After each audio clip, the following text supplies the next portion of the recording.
I really like Aliens for the Commodore 64. Specifically, the Activision version, not the Electric Dreams one. I think it's a well-made game, it's very faithful to the film, and it's a lot of fun to play. But there is one level that drives me right up the fucking wall. It's the air duct level near the end of the game. This level is such a fucking pain in the ass that I almost didn't want to finish the game after I completed it. It's that fucking bad. So anyway, let's get into it. Levels from Hell, Aliens for the Commodore 64, the maze level. Just like the film, Ripley, Newt, and the surviving Marines have to flee the aliens by heading into the air ducts. Now in the movie, this was a very good scene. It had a lot of action, drama, and excitement. Unfortunately, the game version is neither action-packed, dramatic, or exciting. Instead, it is a long, tedious grind through a maze that is seemingly inescapable. Look at how convoluted this maze is. I don't think a member of Mensa could solve this fucking maze on the first try. Hell, I'm not even sure they could solve it on the 20th try. And the game designers just expect you to get on through it with no problem. Yeah, right. Ripley and Newt are represented by the two rectangles, and what looks like the stars around them are the Marines. The number of Marines around you are based on how many you kept alive in the previous level. If you lost most of your Marines, you're only going to have a few stars around the rectangles, whereas if you kept all of them alive, you'll have a bunch of them. It is vital to keep as many Marines alive as possible in the previous levels, because they represent the only defense you have here. I'll explain more about that in a little bit. The red and white dots that appear out of nowhere and chase you through the level represent the aliens. And they are an extraordinary annoyance because you never know where the fuck they're going to appear. If they're not actively chasing you, they remain red. But if they see you, they turn white, move faster, and make this god-awful noise that I can only assume is them shrieking. Oh, Christ, that's awful. And you have to listen to this awful fucking noise throughout the whole goddamn level, which makes an already unpleasant experience even more unbearable. If an alien manages to catch you, you're stuck in place, and the only way to escape is to blow up one of your Marines. Sort of like what Gorman and Vasquez did in the film. Which is why, as I said earlier, you have to keep as many Marines alive as possible, because they represent your cannon fodder. If you don't have many Marines left, you don't have many chances to screw up before you lose the level. Like here, I only have Hicks left, so I only have one chance to fuck up. And with two aliens on my tail, I can't do anything once they grab me. Because even if I blow up Hicks, the other alien still has Newt and Ripley, and you can't blow up them. So once an alien captures them, it's game over. Or should I say, game over, man, game over!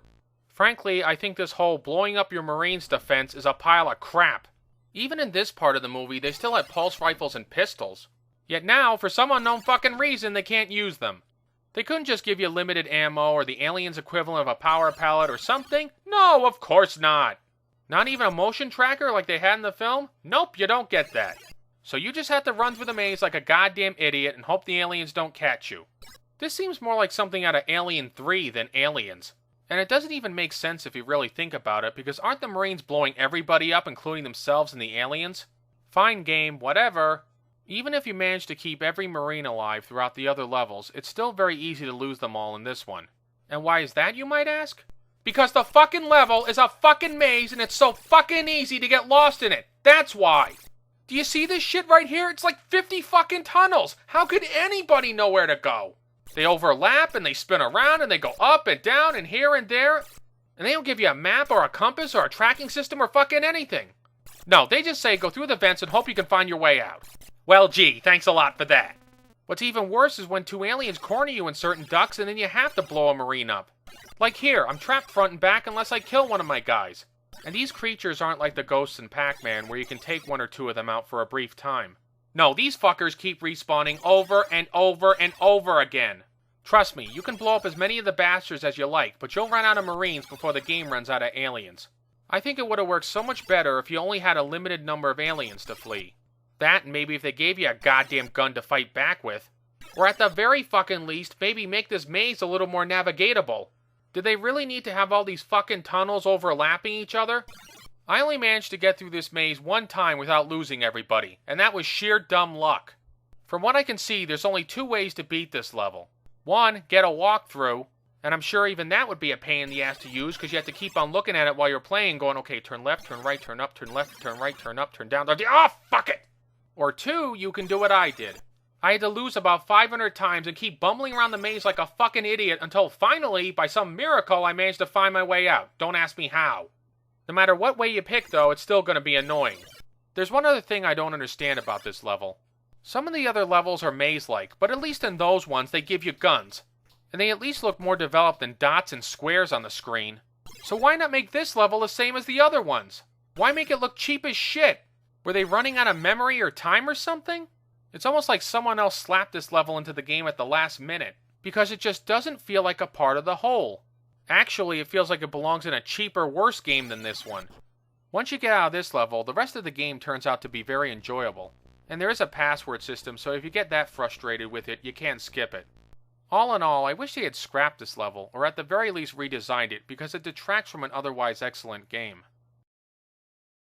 So in conclusion, I've never been a real big fan of mazes, and this game sure as hell ain't making me one. Alright, to be fair, it ain't the worst level from hell I've played for this month, but it sure ain't the best either. And unless you want to be annoyed as hell, I'd suggest skipping it. This is Film and Stuff signing off. Thanks for watching.